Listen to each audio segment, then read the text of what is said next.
pedido do leitor, eu gostaria de falar desses livros. Eu vou falar bem rapidamente para não fugir do assunto de hoje à noite. São 4 livros meus que foram publicados até aqui. Um deles, pela ordem que está aqui, a Visão Cristã sobre a Bíblia, foi publicado agora em fevereiro pela VINAC, que é a Visão Nacional de Consciência Cristã, que é um movimento que tem no Nordeste. E nele eu falo um pouco sobre como a Bíblia chegou até nós, a formação das Escrituras, mas principalmente eu falo sobre a história da perseguição da Bíblia, que é aquilo que eu acredito ser a história mais triste do cristianismo, que é quando a igreja perseguiu a igreja por causa da Bíblia, e de como, enfim, milhares e milhares de pessoas morreram para que nós pudéssemos ter a Bíblia ela chegar nas nossas mãos, sobre como aqui no nosso país mesmo, algumas pessoas morreram por terem a Bíblia e levarem a Bíblia, enfim, para suas igrejas, coisa de 100 e poucos anos atrás. No começo do ano eu estive em Caruaru, pregando no interior de Pernambuco, e um pastor presbiteriano daquela cidade me levou para uma praça, ele disse: aqui morreu um irmão nosso, em 1900 e, enfim, todo mundo já esqueceu, lá atrás. Ele falou: aqui ele morreu porque ele levava uma Bíblia na mão, e na época a igreja, enfim, a sociedade acreditava que aquela caixa preta estava cheia de demônios, e quando as pessoas abriam aquela caixa, os demônios saíam, entravam nas crianças, destruíam as famílias. Eu falo um pouquinho sobre como a Bíblia, que hoje nós carregamos nas mãos e trazemos à igreja, ela não tem mais do que, no nosso país, 100 anos de história nas nossas mãos. E na história do cristianismo, que já vai para 2000 anos de história, a Bíblia na mão do povo não passa de 500 anos. Você sabe que durante muito tempo a Bíblia foi deixada de lado e as pessoas acabaram acreditando naquilo que outros disseram sobre ela e outros disseram sobre doutrinas, e por isso a igreja se desviou tanto na Idade Média. Mas o Senhor não permitiu que as portas do inferno prevalecessem contra a sua igreja, e aquilo que eu acredito ser o maior avivamento da história da igreja aconteceu no século XVI, quando então a igreja de Jesus Cristo voltou para a palavra de Deus, voltou para somente as Escrituras, e ali uma grande reforma aconteceu, e a Bíblia começou a ser traduzida em muitas línguas no século XVII para a nossa própria língua portuguesa. Bem, eu falo um pouquinho sobre isso aqui nesse livro. Esse livro aqui, O Pregador da Graça, eu falo um pouco sobre a história dos batistas. Eu sou batista, sou pastor da Igreja Batista da Liberdade em Araraquara, como o Caio falou, e eu conto de um modo especial a história de um pregador, de um pastor batista do século XVII chamado Benjamin Kitt. Ele foi um puritano, e não interessa só aos batistas, né? Mas a todo aquele que deseja saber como no século XVII as grandes denominações nasceram: batista, presbiteriano, metodista, congregacional e outras, e como as doutrinas da graça, ou enfim, aquelas que foram as doutrinas centrais do cristianismo, que moveram a reforma protestante, fizeram com que as nossas igrejas nascessem e chegassem até aqui. Esse outro livro é o mais recente, Um Guia para a Nova Vida, são doutrinas básicas para o discipulado cristão. É um livro que eu escrevi para ser usado lá na igreja, que eu sou pastor, e uma editora de Goiânia, e eles também têm base aqui em Niterói, a editora Concílio, está ligada com a igreja do pastor Augusto Nicodemos, também lá em Goiânia, e eles publicaram esse livro com o objetivo de ser um guia para pessoas que queiram discipular outras pessoas, e ele de fato foi escrito com esse objetivo. Então, o que é fé, o que é arrependimento, o que é cruz, o que é segunda vinda, aquelas que são as doutrinas básicas do cristianismo. Então, pais que querem discipular os filhos, amigos que querem discipular amigos, novos convertidos, pessoas que vieram de outras denominações nas quais não aprenderam nada sobre doutrina, sobre Bíblia, aqueles que são os conceitos centrais da fé cristã. E por fim, o livro que dá tema ao nosso estudo de hoje à noite, Depressão e Graça. Eu comecei a escrever esse livro aqui em 2008, quando eu comecei o trabalho de plantação da Igreja Batista da Liberdade lá em Araraquara, e, enfim, ele foi lançado em outubro do ano passado, como eu falei, e o objetivo dele é mostrar não somente a depressão com um olhar um pouco mais cuidadoso, numa linguagem para cristãos, mas também falar de como Deus tratou pessoas em grande sofrimento nas páginas das Escrituras. E vemos que o sofrimento não é algo que nós devemos abrir mão imediatamente, como se fosse uma coisa ruim. Nós vivemos num tempo onde as pessoas acreditam, né, que sofrimento é sinônimo de desgraça, de pecado, de demônio, enfim, que o crente tem que querer só a vitória, né? O crente ele só sorri, ele é sempre saudável, sempre, enfim, cheiroso, cabeludo, bonito, alto, rico, famoso, que o crente não sofre, não passa por aflição.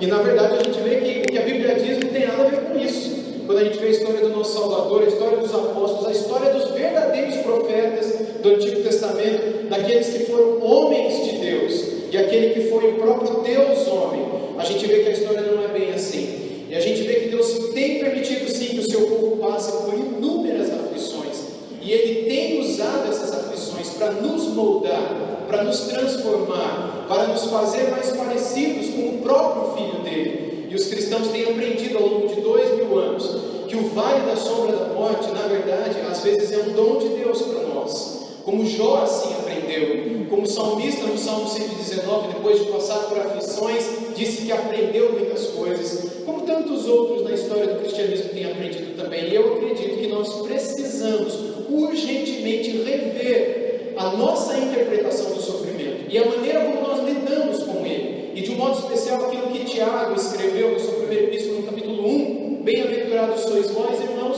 quando passardes por toda sorte de provações ou tribulações. Você já falou isso para algum amigo seu? Tipo, olha, eu queria que você passasse por muita prova essa semana. Deus te abençoe, porque vai ser uma semana abençoada para você.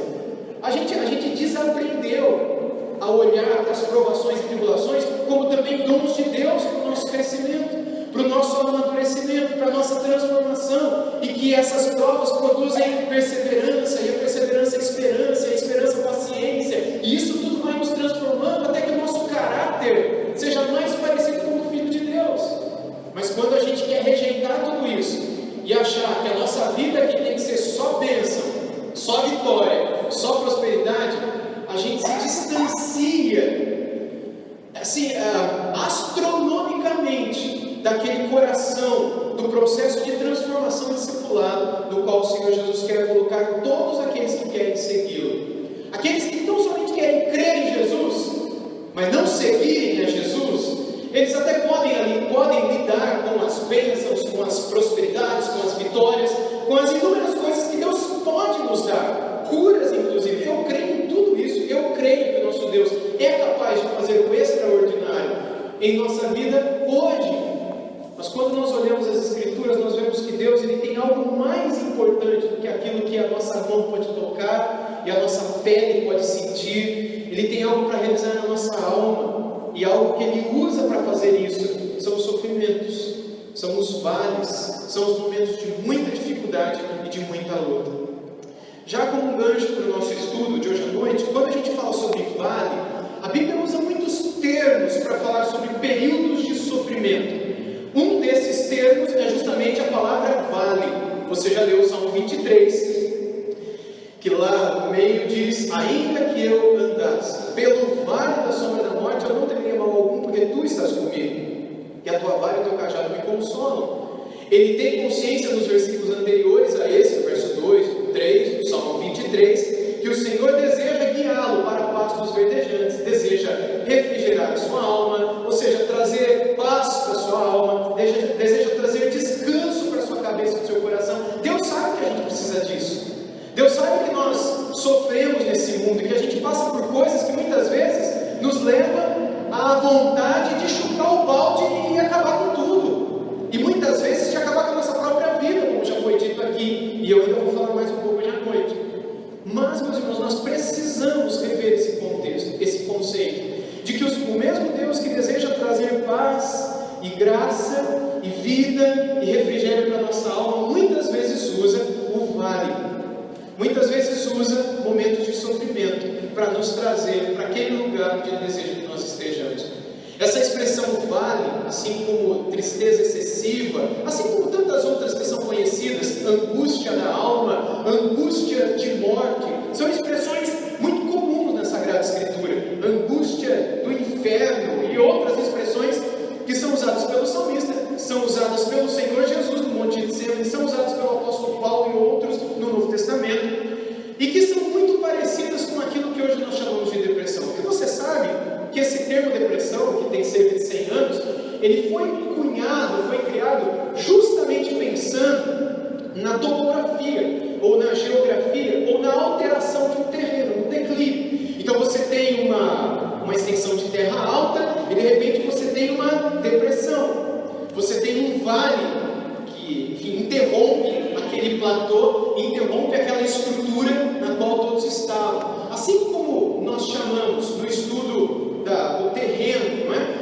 Depressão como algo que vai acontecer diante de nós, por exemplo, quando a gente está tirando carteira de motorista, a gente sabe também que quando nós temos um declive à frente, alguns chamam aquilo de depressão também. E foi desse contexto que essa palavra que é usada para o contexto de enfermidade mental também foi tirada. Do contexto de alteração no terreno. Porque na alma daquele que passa por depressão, alterações também acontecem. Alterações de humor, alterações de sono, alterações de disposição física, alterações de apetite e de outras naturezas também. Alguns dos últimos estudos de pessoas que se dedicam ao estudo do cérebro daquele que passa por depressão têm chegado a essa conclusão, de que o cérebro de uma pessoa em depressão é um cérebro diferente. E isso significa que essa alteração cerebral, neuroquímica cerebral, apresenta uma enfermidade. Então, desde o princípio, é importante que nós tenhamos isso em mente. Hoje em dia, nós temos pessoas que polarizam as coisas. Aqueles que acreditam que a depressão é fruto só de demônio. E você talvez tenha conhecido pessoas que assim o dizem. E aqueles que afirmam que depressão é fruto tão somente de pecado na vida. E se formos para as Escrituras, como Lutero dizia, as Escrituras são as mães de todas as heresias, a gente vai encontrar base para tudo isso. A gente vai poder ver em Saul, o rei Saul, alguém que por conta de uma opressão demoníaca viveu uma situação de sofrimento e angústia que por fim levou Saul ao suicídio.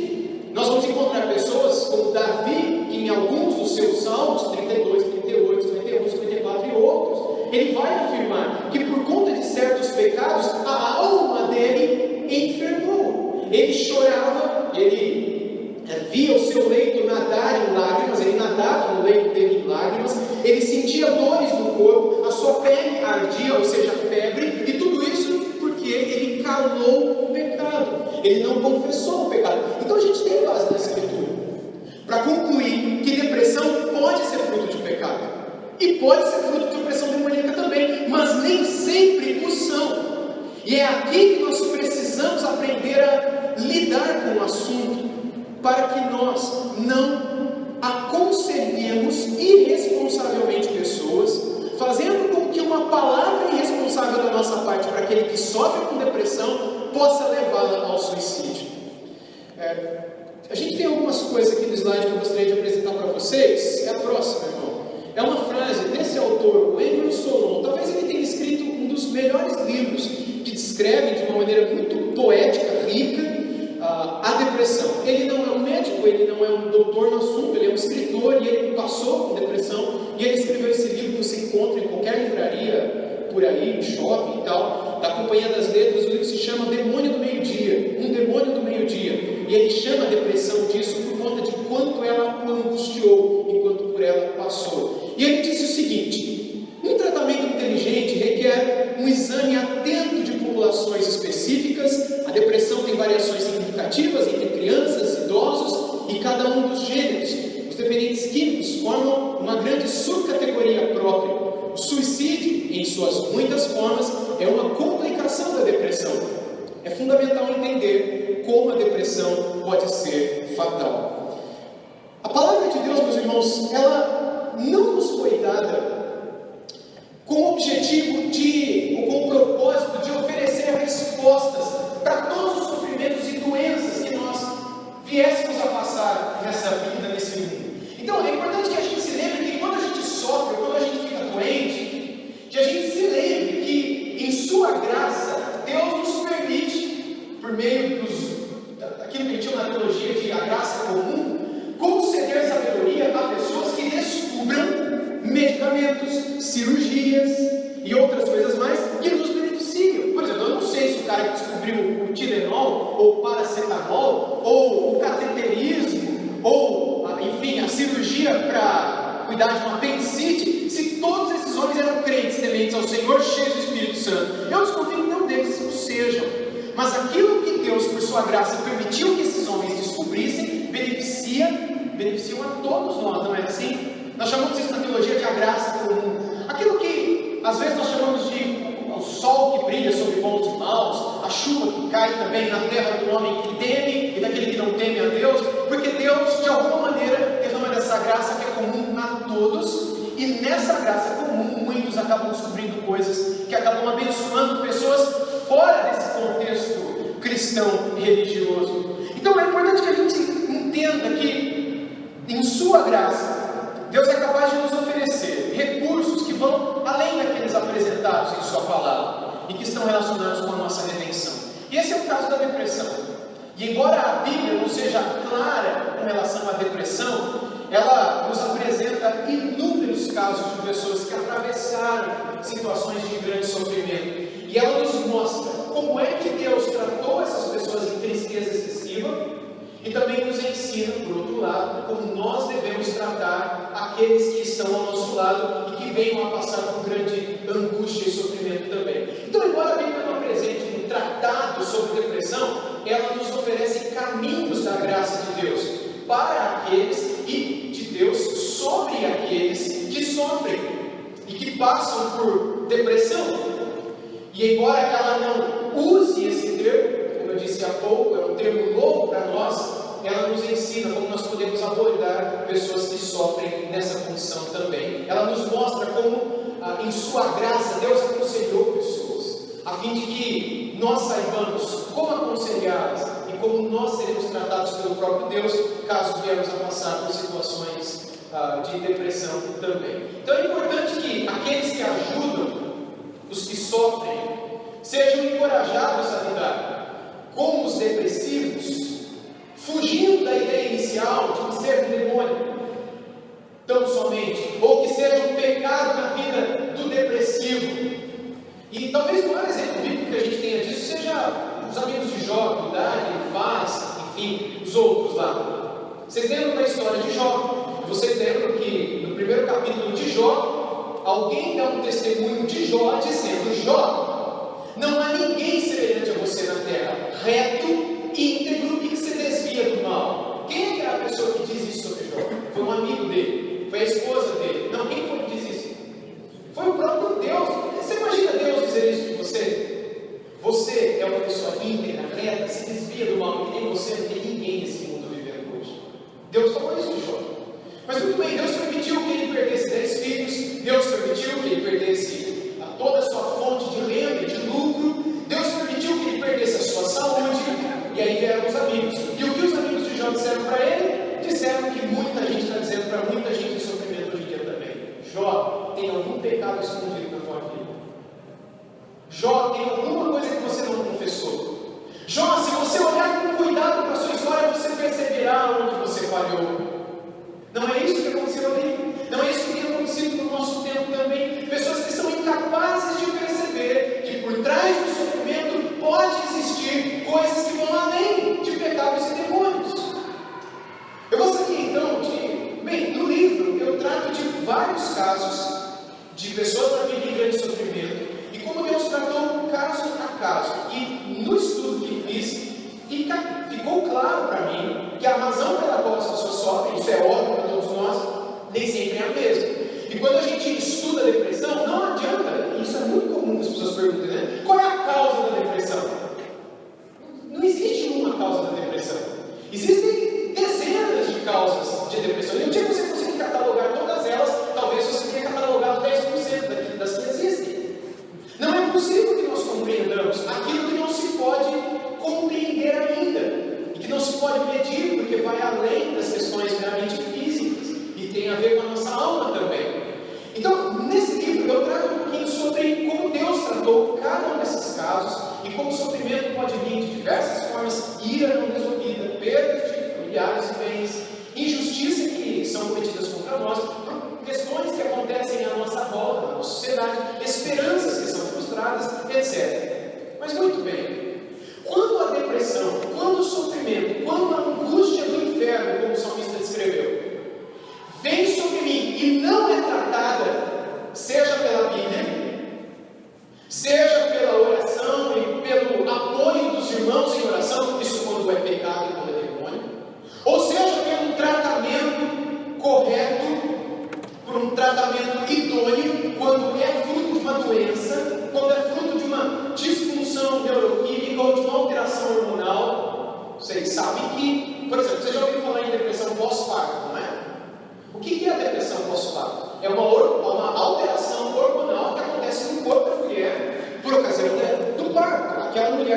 cuidou aquela criança por 9 meses, ou um pouquinho menos do que isso, enfim, e amou aquela criança, esperou aquela criança, planejou o futuro daquele bebê que nasceria, mas quando nasce aquela criança, ela surpreendentemente é capaz de fazer o que com o bebê? Matar a criança. É possível que uma pessoa em sã consciência faça uma coisa dessa? Não, não é. Isso só é possível quando hormonal e neuroquimicamente falando, essa pessoa esteja alterada, ela esteja doente, ela esteja enferma. Eu não vou dizer que é só o povo crente que é irresponsável nesse ponto, porque no povo não crente a gente vê muita irresponsabilidade também. Aqueles que dizem, não, isso é frescura, isso é falta de trabalho, não, isso é doença de rico, ou isso é coisa de quem não tem o que fazer na vida. Gente que chega a essas conclusões sobre a depressão porque nunca estudaram na vida sobre o caso, porque nunca passaram por aquilo. Então julgam, elas são juízes, e elas podem determinar o que é aquilo ou não. São pessoas, por exemplo, eu vejo várias aqui na minha frente que não usam óculos. Eu preciso usar óculos. Eu uso óculos desde a minha infância. Eu sou míope. Está tudo embaçado aqui agora. Está tudo embaçado. Porque é uma doença isso daqui. Não tem cura. Tem para aqueles que têm um grau um pouco maior que pode fazer cirurgia. No meu caso, não pode cirurgia. Então eu tenho que conviver com isso daqui. Você acha que é legal isso daqui? Tem hora que até esqueço, mas não é legal. Você tem que limpar, tem que cuidar, tem que guardar, às vezes tem que trocar, porque risca. Enfim. E aí pode chegar algum, por exemplo, esse irmão que está sentado aqui na frente, você não usa óculos, né? Então, aí chega para mim e fala assim, pastor, mas que frescura é essa de ficar com esse negócio quadrado aí na frente do seu rosto, né? Para que usar óculos? Eu não preciso de óculos. Eu enxergo bem. Esse negócio de óculos, eu acho que é de gente que não tem o que fazer, é coisa de gente fresca. É coisa de gente que quer aparecer, gente que quer se enfeitar, gente que quer mudar o rosto, gente que porque ele não sabe o que é isso. Mas eu sei, porque está tudo embaçado, para dirigir à noite é um problema. Mas quando eu coloco, fica em Full HD, 3D, fica tudo em ordem. Meus irmãos, uma pessoa que nunca passou por depressão, ela é capaz de fazer como esse irmão aqui hipoteticamente fez comigo, de dizer, não, isso porque ela nunca passou por aquilo, e ela não é capaz de entender aquilo que Andrew Solomon descreve nesse livro, Demônio do Meio-Dia, e que mais adiante ele vai descrever como vestir uma roupa de madeira, ou seja, ser alguém totalmente incapaz e inabilitado de tomar ações, enquanto o outro, do lado da pessoa, diz, para de frescura, levanta dessa cama, vamos, se alimente, porque aquela pessoa é incapaz de perceber que hormonal, fisicamente, aquela pessoa está doente. É como se acreditássemos que a doença chega até na altura dos olhos, e os nossos cérebros, não pudessem ficar doentes. Quando a depressão não é tratada, ela pode levar ao suicídio. E aqui eu quero fazer uma conexão. Esse assunto eu trato em 2 ou 3 capítulos só do livro. O livro, acho que é 18, 19. Então eu não trato muito sobre suicídio. Só em uns 2, 3 capítulos que eu entro no assunto, trago algumas estatísticas, inclusive, que eu vou trazer aqui para vocês. Eu estou escrevendo um outro material onde eu faço uma correlação um pouco maior. Talvez isso vai ser publicado no futuro, Deus o sabe. Mas é justamente sobre essa relação entre a depressão e o suicídio. Porque por causa dessas palestras, estudos que eu tenho feito por aí, muita gente que, principalmente no momento de pergunta e resposta, chega para mim para conversar depois, apontam essa realidade da relação entre a depressão com o suicídio. E aí eu vou estudar sobre isso. E estudando sobre o assunto, o que a gente descobre, o que a gente percebe estudando sobre esse assunto, é que há uma correlação impressionante entre a depressão e o suicídio e a irresponsabilidade daqueles que não entendem do assunto e gostam de ficar falando coisas por aí, muitas vezes impedindo que pessoas sejam tratadas e sejam curadas disso. Bom, tem uma outra frase de um pastor norte-americano chamado David Murray, está logo na seguida aí, meu irmão, está me ajudando, por favor. Mais um, esse é o Dr. David Murray. Ele escreveu o seguinte no seu livro, publicado pela editora Puritanos aqui no Brasil, ou Clive também. O livro se chama Crente Também Tem Depressão, esse é o título do livro. E ele escreveu o seguinte: 1 em cada 5 pessoas experimentarão depressão. Isso é um dado da OMS, a Organização Mundial de Saúde, que ele coloca no livro e eu produzo aqui. E 1 em cada 10, uma crise de pânico em algum estágio da vida. Há uma estimativa de que 121 milhões milhões de pessoas em todo o mundo sofrem de depressão. E de que 5,8% dos homens, 9,5% das mulheres, experimentarão um episódio depressivo em algum ano. Suicídio, que é algumas vezes o resultado final da depressão, é a causa principal de mortes violentas em todo o mundo, contabilizando 49,1% de todas as mortes violentas, presta atenção nisso agora, comparadas com 18,6% na guerra e 31,3% no homicídio. Se você leu direito, morre mais gente no mundo, anualmente, por conta de depressão, do que morre gente no mundo por conta de guerras. Morre mais gente no mundo por conta de depressão do que morre gente no mundo por conta de homicídio. Isso é um dado aqui no nosso país também, do Ministério da Saúde, do governo federal, que eu vou mostrar daqui a pouco para vocês também. Além de outros países onde o índice de suicídio é elevadíssimo. Então, diante de um quadro assim, o que a gente tem que ter em mente? Que um passo irresponsável da nossa parte no aconselhamento de alguém pode levar essa pessoa à morte, ao suicídio. E não são poucos os casos de pessoas que se suicidam porque não se tratam, ou porque não tomam devidamente os medicamentos prescritos, ou porque tão somente alguém chegou do lado daquela pessoa e disse que ela ficaria bem se ela tão somente confiasse em Deus. Ela não precisa de remédio não, logo esse remédio para lá, essa balinha do capeta, para de tomar remédio, você tem que confiar em Deus e confessar os seus pecados, porque deve ser algum pecado escondido na tua vida. Parece piedoso, mas isso é ser amigo de Jó. Aqueles a quem Deus condena no capítulo 38 e 41 do livro de Jó. E que Deus questiona, aliás, no 40 também. Quem é este que confunde os meus conselhos com palavras sem entendimento? Sabe o que são palavras sem entendimento ali? Aqueles que dizem, não, a pessoa está sofrendo porque tem algum pecado escondido na vida dela. E dos capítulos 38, 39 e 40 de Jó, e 41 também, metade do capítulo, Deus vai fazer perguntas para Jó, é um dos trechos mais lindos da Bíblia, no qual Deus mostra para Jó: Jó, eu sei de tudo o que está acontecendo nos céus, na terra, debaixo do mar, eu sei o que está acontecendo na vida dos animais. Ele cita tudo isso ali: os 7 estrelas, o Orion, a ursa maior, a cabra montesina, os leões, as águias. Ele cita o mar, as ondas, onde elas encerram e de lá não passam. Deus diz: sou eu que estou no controle soberano de tudo. Você acha que eu não sei o que está acontecendo na sua vida? Para você ficar me questionando, por que Deus? Por que eu estou passando por isso? Por quê? Por quê? Jó, coloca a mão na boca, porque a hora do sofrimento não é a hora do questionamento, é a hora do silêncio. A hora do sofrimento não é a hora do questionamento. Jó entendeu isso. No finalzinho do seu livro ele diz: Deus, eu falei, sou como imundo, e falei, mas não falarei mais. Os irmãos lembram dessa porção da palavra de Deus? Eu vou colocar a mão na minha boca e não vou falar mais. Jó escreveu. Aí depois ele tira a mão da boca, porque ele lembrou que tinha falado 2, ele falou: não, na verdade eu falei 2 vezes, mas eu não falarei mais. E aí ele não fala mais. Ele só vai falar no último capítulo, quando ele intercede pelos amigos dele, e Deus restaura tudo a ele. Um aconselhamento irresponsável da nossa parte, como foi dos amigos de Jó, pode levar alguém à ruína, ao final de sua história. Irmãos, no final de 2015, eu fui para São Luís do Maranhão. Na verdade, eu estava indo lá com certa regularidade, dando aula numa fundação, se chama Fundação Maranhense Comunitária. É um curso de teologia que eles têm ainda hoje. Eu dei durante bastante tempo aulas ali. E um dos cursos que eu dei foi justamente sobre depressão, foi antes do livro ser lançado. E depois, num dos dias, depois da aula, o senhor responsável ele me levou numa rádio. E ali era 1h30 de programa de rádio. E o combinado foi o seguinte: a rádio da Record tem um alcance muito grande na cidade, no interior, mais de 120 cidades do interior do Maranhão. Você vai falar 45 minutos sobre depressão, o que a Bíblia diz. E ali, eu não falei disso que eu estou falando com vocês, eu citei casos bíblicos e o cuidado de Deus sobre aquelas pessoas.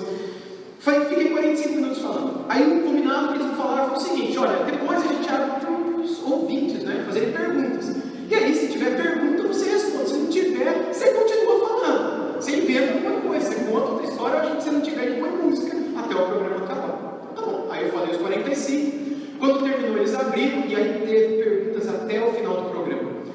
De todos aqueles telefonemas, um me marcou. E foi de uma senhora, eu não lembro o nome nem a cidade, o nome dela nem o nome da cidade. Mas depois o senhor que me levou disse que era bem no interior do Maranhão. Ela disse: pastor, eu quero que você me responda, por que minha mãe morreu e onde ela está? E ela disse o seguinte: a minha mãe, ela faleceu agora há poucos anos, com quase 90 anos de idade. Ela sempre foi uma crente, sempre foi uma mulher temente a Deus, membro das Assembleias de Deus. Minha mãe, ela, enfim, foi crente durante mais de 70 anos. Ela educou eu e os meus irmãos todos na fé. Nós aprendemos a orar vendo minha mãe orar. Nós aprendemos a amar a Deus vendo o amor da minha mãe pelo Senhor. Nós aprendemos a nos desapegar dos bens e das riquezas e a contribuir com a obra missionária e com os obreiros e com os evangelistas e missionários vendo minha mãe fazer isso. E coisa que ela fez até o último dia da vida dela. Mas aí, pastor, aconteceu que pouco antes dela morrer, ela começou a apresentar uns sintomas estranhos, sempre muito ativa.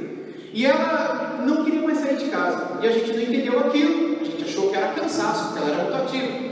Depois ela começou a dizer que ela não queria mais comer, ela não tinha mais fome. E aí a gente começou a achar aquilo muito estranho, ela começou a emagrecer. Chamamos o pastor da igreja. O pastor da igreja veio, orou por ela uma vez, duas vezes, três vezes. Na quarta vez ele falou que era demônio. Aliás, ele falou que era pecado. E disse: olha, a senhora tem um pecado, porque não é possível que um homem, uma mulher de Deus, passe pelo que a senhora está passando. Veja aí. Eu vou resumir a história. O pastor disse: essa filha que me ligou, a filha dela mesmo, pra você entender, tem uns 70 anos, essa que me ligou. E ela falou: a minha mãe começou a lembrar de histórias, coisas que ela já tinha confessado da adolescência dela. Ela começava a perguntar os nossos pecados, tipo Jó pedia perdão pelo pecado dos filhos. Ela começou a pedir perdão, perguntar o pecado de todo mundo, porque na cabeça dela o que o pastor falou devia ser verdade. Eu estou sofrendo porque é um pecado escondido. A coisa piorou tanto que ela já não tinha mais força para se levantar, para comer, para orar, para ler a palavra de Deus. E como o pastor da igreja não queria vir mais, porque não tinha o que fazer, não tinha o que falar, a gente chamou outro pastor da cidade. Esse pastor veio e falou: não, isso não é pecado na vida dela, isso é demônio na vida dela. A gente vai orar, a gente vai repreender, a gente vai amarrar, a gente vai expulsar, a gente vai determinar, a gente vai fazer o que tiver que ser feito, mas esses demônios vão sair daqui e a sua mãe vai ter vitória. E aí fizeram oração, fizeram campanha, fizeram de tudo e a mãe só piorando. Enfim, trouxeram óleo, trouxeram sal, trouxeram erva, prepararam o corpo dela como se prepara a carne de churrasco. E nada, absolutamente isso. Essas são as palavras da filha para mim. Pastor, a minha mãe parecia uma carne preparada, com óleo, com azeite, com sal. E pastor, depois de algumas semanas, nós chegamos no quarto de manhã para levar o café da minha mãe.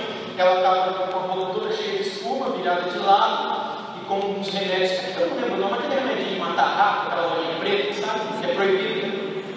Ela colocou na boca e bebeu. Pastor, onde está minha mãe? Porque os dois pastores falaram que ela está no inferno. Porque quem se suicida perde a salvação. O que o senhor acha, pastor? Aí eu falei: minha irmã, olha, se eu tivesse conhecido sua mãe, em primeiro lugar, eu teria incentivado sua mãe a procurar um médico, porque isso pode ter sido uma doença. Ninguém sugeriu isso. Não, pastor, crente, Jesus levou sobre si as nossas enfermidades. Sabe aquela adulteração escrachada do texto bíblico? Então, a gente acreditou nisso, pastor. A gente não vai no médico, a gente não toma remédio, a gente tem Deus na nossa vida. Enfim. Aí eu expliquei para ela que não é bem assim. Disse a ela que eu teria conversado com a mãe, que muito provavelmente tenha sido alteração hormonal, disfunção neuroquímica cerebral, e tenha levado a ela a aquela doença. E que se ela tivesse tratado, tomado um medicamento para correção disso, ela ficaria boa. E quanto ao inferno, pastor? Eu falei: minha irmã, a Bíblia diz que o assassinato é pecado. E o suicídio é assassinato de si mesmo. Mas a Bíblia, aqui eu entro naquele problema que o Guilherme falou no início, mas a Bíblia não fala em lugar nenhum que o suicida vai para o inferno. Fala desse jeitinho. Vocês sabem o que fala, né? Vocês sabem que quem cunhou essa concepção foi a Igreja Católica Apostólica Romana na Idade Média. Até com objetivo de saúde pública, porque as pessoas estavam se suicidando demais no período da peste negra e pós-peste negra, uma grande fome e miséria que veio no final do século XIV para o século XV, pouco antes da reforma protestante acontecer. Muita gente se suicidando. O catolicismo, como ninguém tinha a Bíblia, ninguém podia ler a Bíblia, então eles inventaram: está na Bíblia que quem se mata vai para o inferno.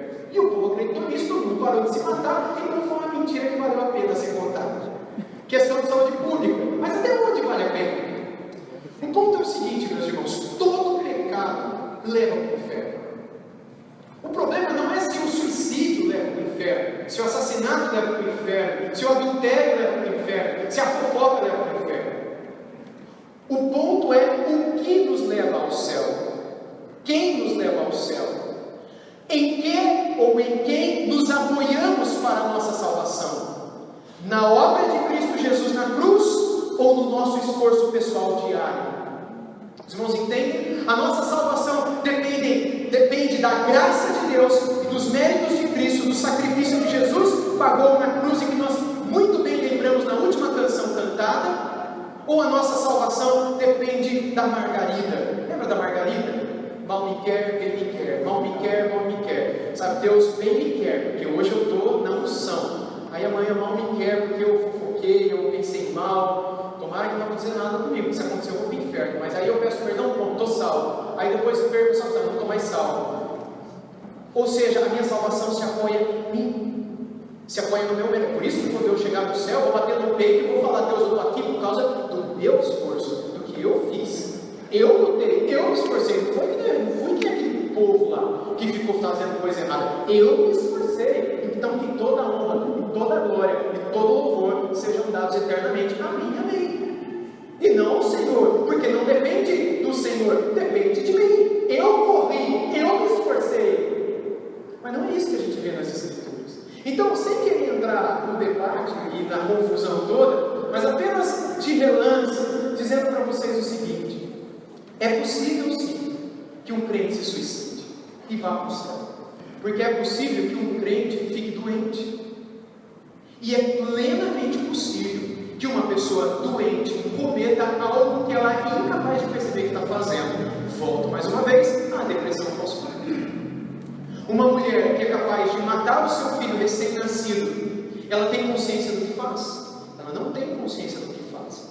A mesma coisa acontece com pessoas que, por conta da depressão, acabam se enfermando em certos níveis da depressão, a ponto de, se não se tratarem, chegarem a picos de alucinação, onde elas são capazes de ter atitudes que elas nem mesmo sabem o que estão fazendo. Isso não acontece só com a depressão, acontece com a esquizofrenia também.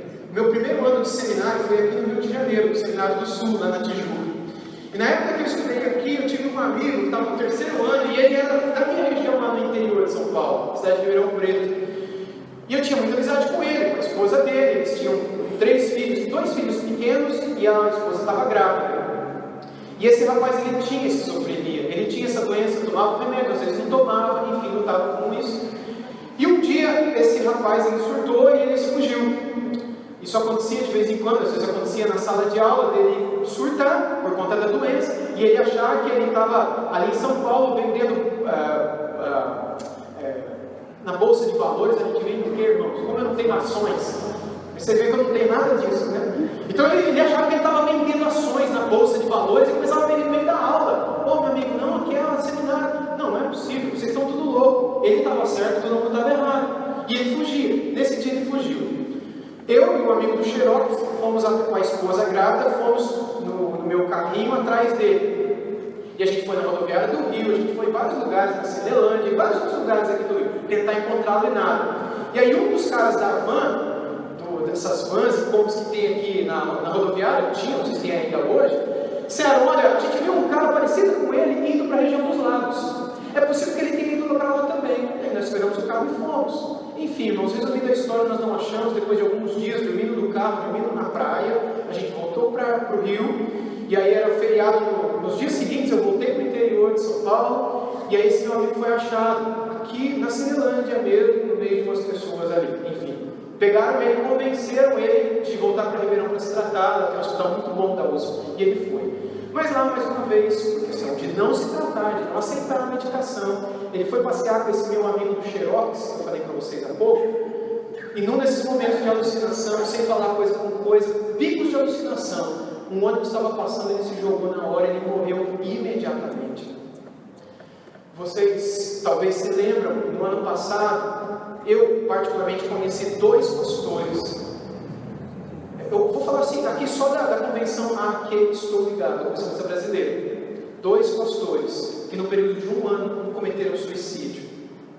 Eu conhecia os dois. Os dois lutavam com depressão. Um eu conhecia mais que o outro. E ele aprendeu, por parte de alguns que o ensinaram, de que depressão se luta contra uma oração. Esse irmão chegou a uma loucura tamanha, que um dia depois de um culto de oração, terça-feira, ele chega em casa com a esposa, tem uma discussão boba com a esposa, e aí a esposa pede para a filha, a esposa pede alguma coisa para ele não responde, e aí a esposa fala para a filhinha, aí chamá-lo, seu pai está de cara virada comigo, né? Vai lá, dá um beijo nele, fala que eu amo ele, estou precisando falar com ele aqui, para ele vir na sala. E aí a menina foi na cozinha, o pai não estava lá.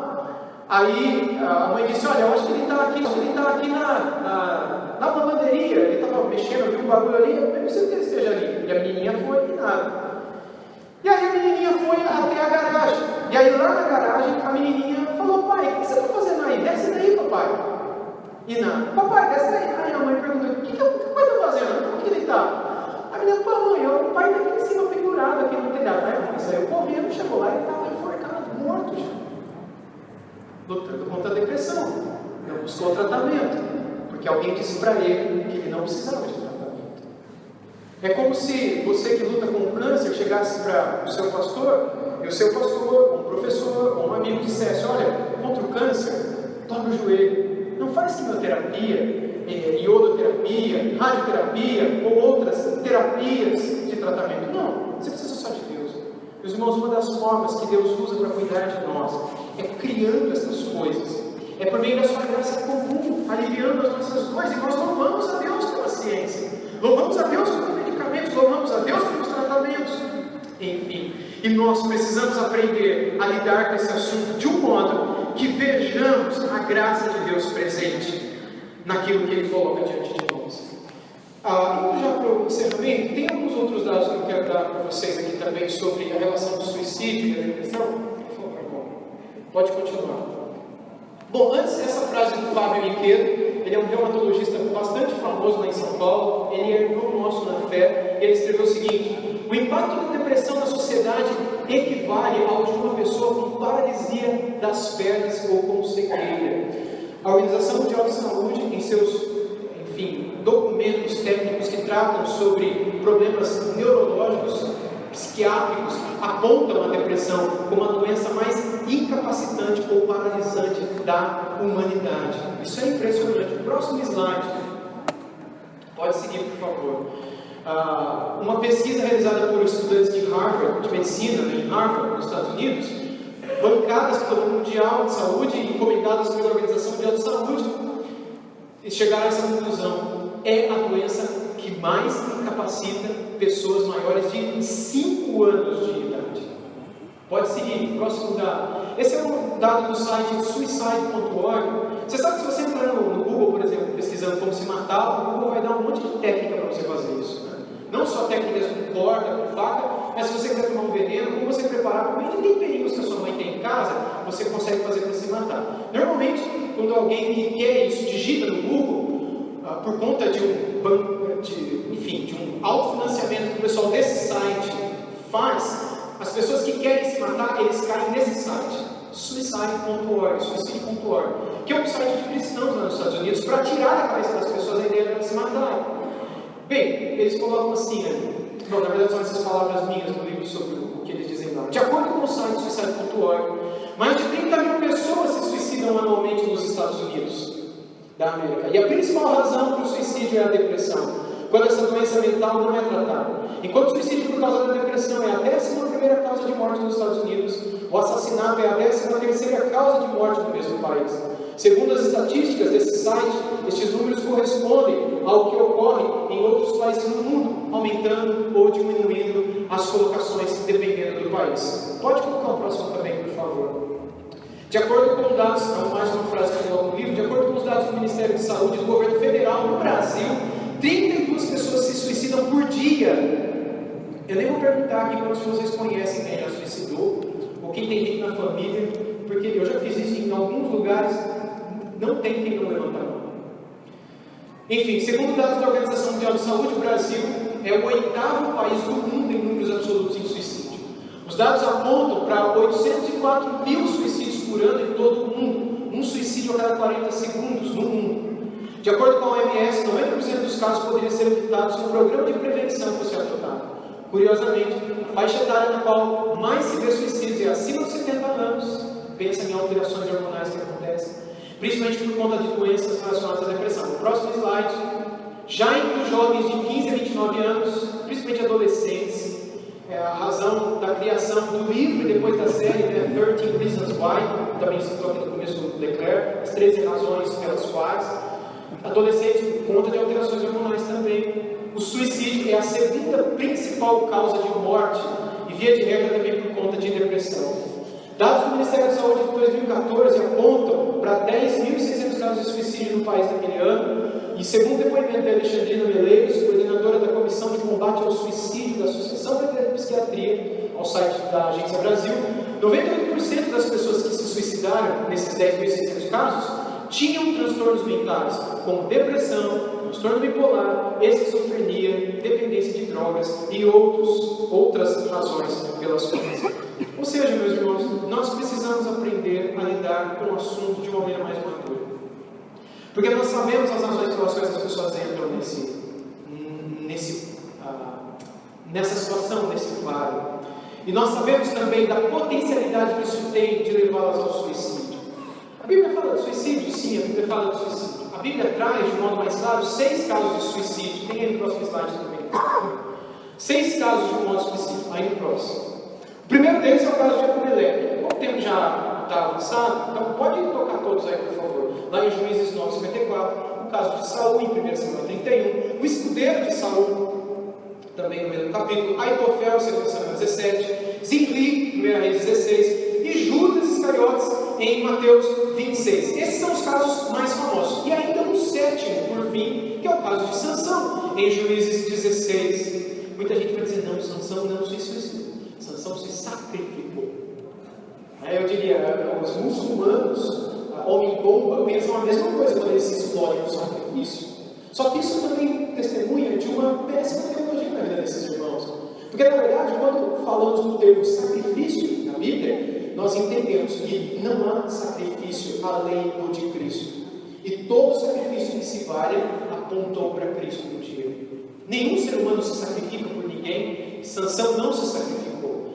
Ele pecou, pediu perdão, Deus restaurou suas forças. Ele disse, Deus, eu vou matar todo mundo aqui dentro desse lugar, só me dê força, eu vou derrubar essa coluna, vai cair tudo, vai morrer todo mundo, eu morro também, mas eu vou morrer matando. Foi um homem ali, foi um ataque suicida, ou não foi?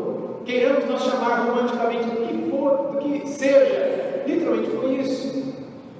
Enfim, isso é base para a gente se suicidar, como se Sansão, né? E olha que interessante, lá em Hebreus capítulo 11, ele é o herói da fé. Ele é colocado naquela lista de pessoas das quais nós temos que imitar a fé. Mas bem, a gente tem que lembrar que nós não somos Sansão, nós não temos voto de Nazireu, nós não conhecemos a Dalila, nós não vivemos no meio dos filisteus, nós não temos nada a ver com Sansão no contexto, no chamado, na história e na missão. Logo, não cabe para nós fazermos o que ele fez em ocasião nenhuma. Talvez, irmãos, isso se assemelhe ao marido que, vendo o bandido chegar em casa e vendo a esposa tendo alguma atitude, dá um tiro na esposa e o marido se joga na frente. Isso pode acontecer? Ou não? Por exemplo, eu, amando uma esposa, sabendo que ela vai ser assassinada, eu me coloco na frente. Isso é suicídio? Mas é. Vocês entendem que a questão não é tão simples assim, não é tão pueril assim, que nós precisamos saber lidar com isso com maturidade. Sacrifício? Enfim, chamemos o que quisermos. O ponto é o seguinte: quando a Bíblia trata do suicídio, ela trata como assassinato, e assassinato é pecado, suicídio é pecado também. Suicídio é você tirar a sua vida, é matar a si mesmo. Suicídio testemunha egoísmo. Suicídio testemunha que você não ama o próximo. Suicídio testemunha que você está destruindo uma coisa que não é sua. O seu corpo é templo do Espírito Santo. Você já está morto. Eu morri há 21 anos atrás. Há quantos anos você está morto? Ou morta? A Bíblia diz que nós estamos crucificados, logo não vivemos mais. Então nós não temos autorização para fazermos o que quisermos com o nosso corpo. Portanto, suicídio é pecado, é errado, mas graças a Deus a nossa salvação não depende do que nós fazemos, mas do que Cristo fez por nós.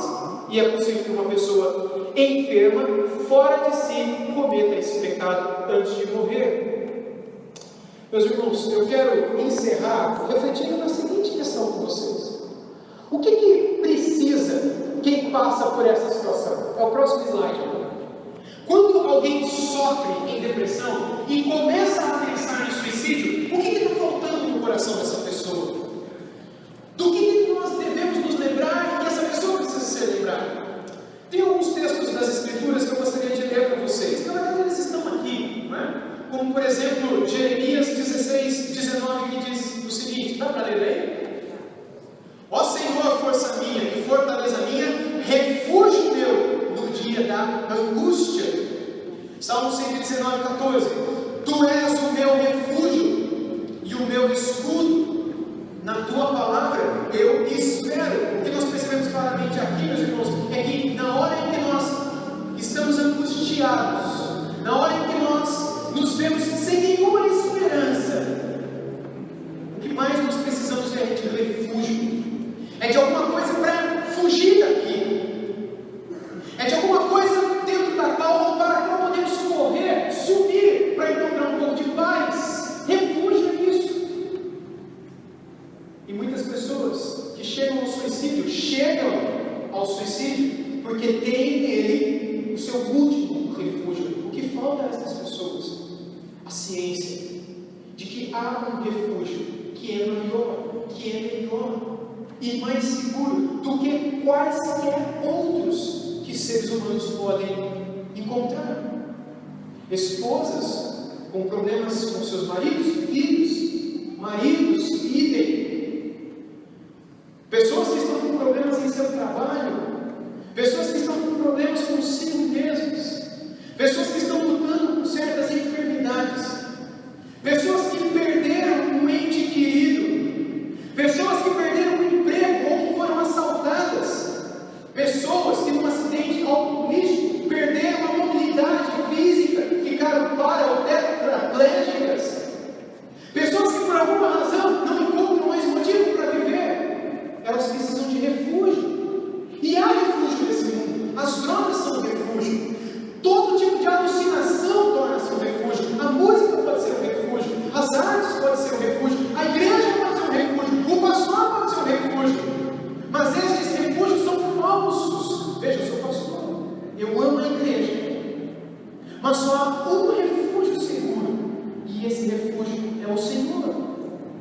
É por isso que quando Deus, nas Escrituras, se coloca diante do sofrimento dos seus servos, como é o caso do profeta Elias, que depois de ver o poder de Deus no Carmelo e o assassinato de todos os profetas de Baal, ele que não teve medo daquelas centenas de profetas e viu o poder de Deus, depois teve medo de uma mulher que falou: olha, faça com os deuses o que quiserem, se amanhã essa hora eu fizer com a sua vida o que você fez com as dele. E ele, por causa de uma mulher, morreu de medo e fugiu para o deserto. O que Deus poderia ter feito com Elias, irmãos? Deus poderia ter chegado no deserto. Deus poderia ter levado aquele sino chinês batido para acordar Elias e falar: Elias, o que você está fazendo aqui? Escondido debaixo desse zimbro. Depois ele andou 40 dias e 40 noites e entrou numa caverna. Vocês lembram lá em 1 Reis 19?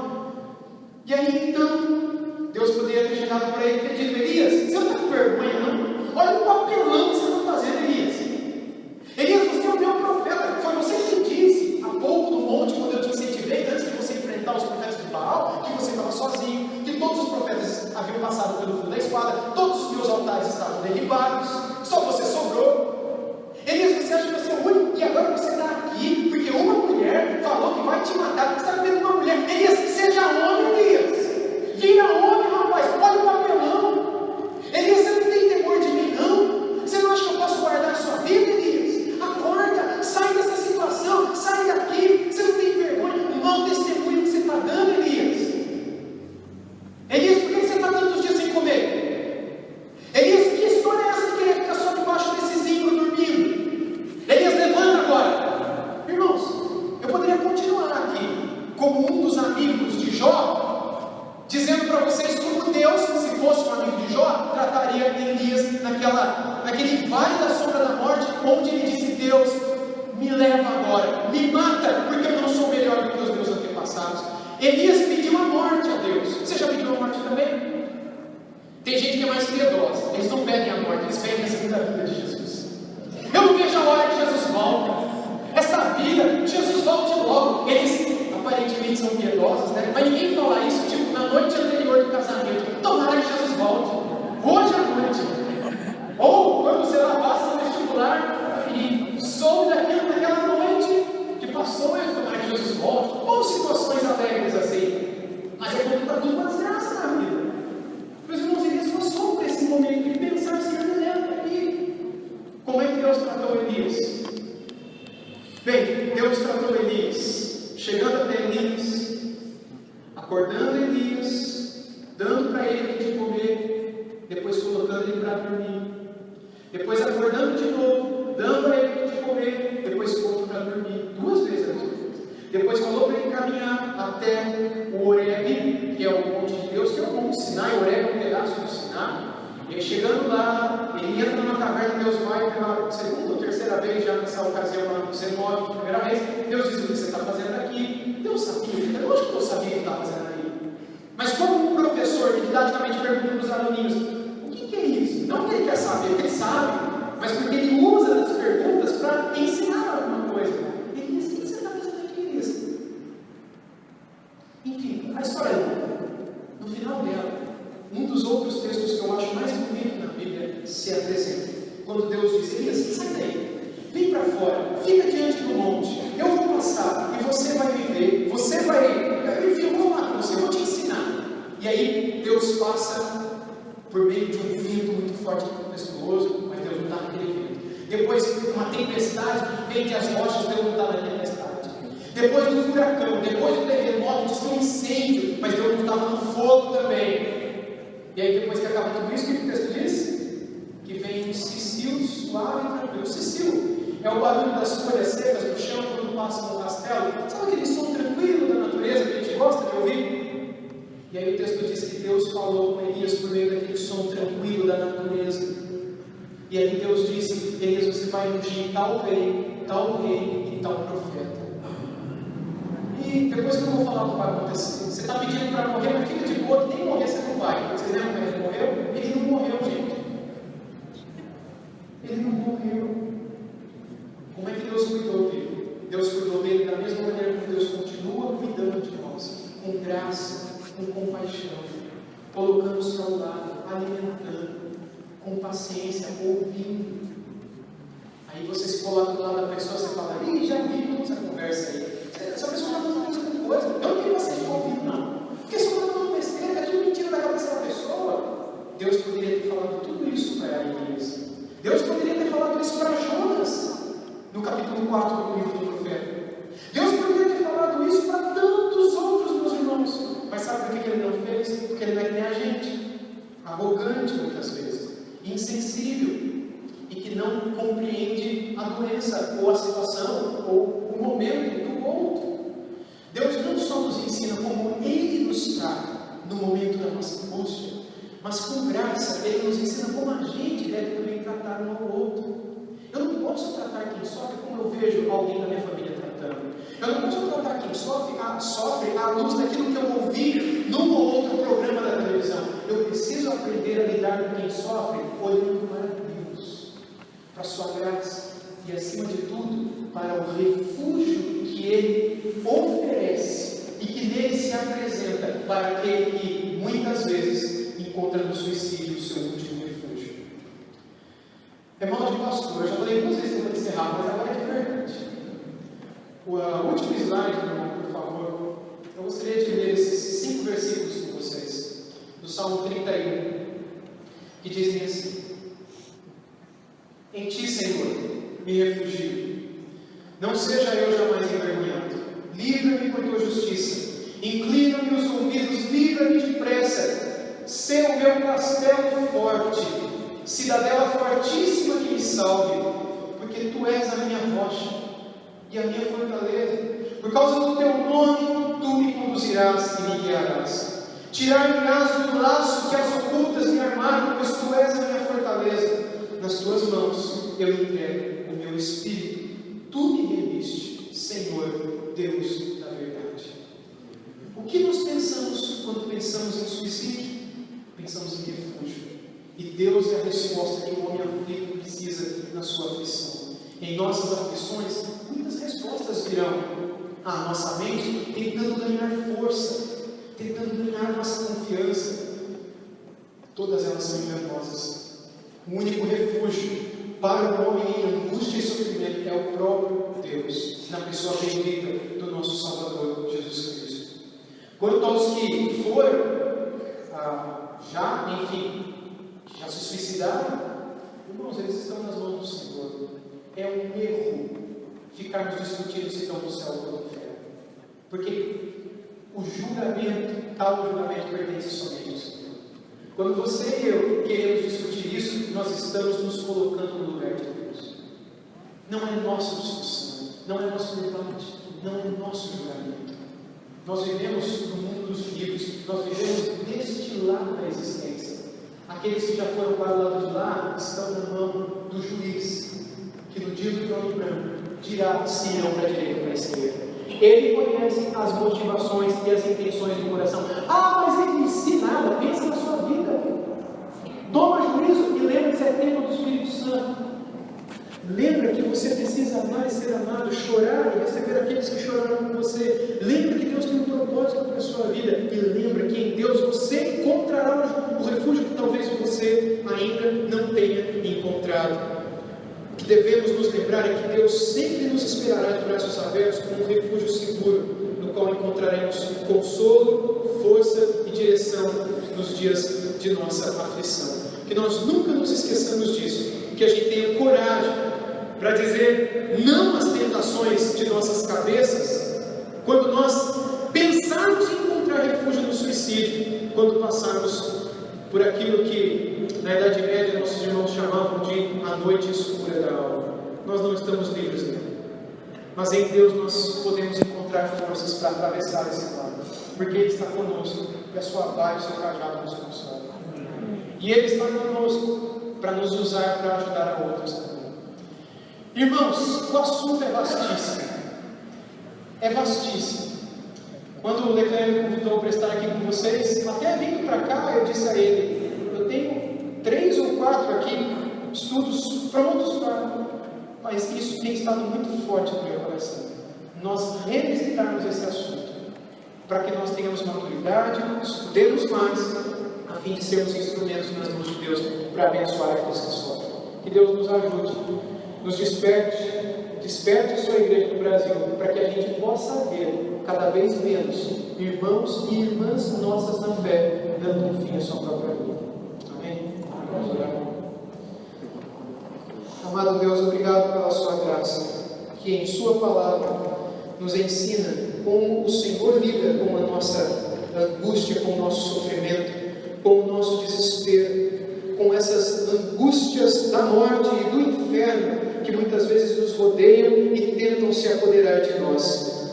Obrigado porque na Tua palavra nós aprendemos os caminhos para a paz e para o refúgio. Como também aprendemos como o Senhor usa as coisas da natureza, as coisas da criação, as coisas das ciências dos dias em que vivemos, para nos abençoar. Como hoje à noite, nós estamos sendo abençoados por coisas que os seres humanos inventaram ao longo da história. Nós, pessoas que estão passando por tratamentos aqui, e nós damos glórias a Ti, porque não fosse a Tua graça, nada disso existiria, e nós continuaríamos debaixo de grande sofrimento.